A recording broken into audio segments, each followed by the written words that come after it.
Luto tayo ng sabaw mga sanggay. Sariwang sariwa. Let's go.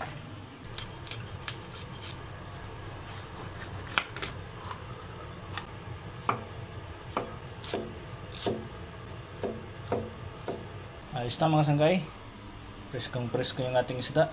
Oh. Sabawan natin to. Yung ating gagamitin mga ricados. Ayan. Let's go. Lagyan natin yung ating mga ricados.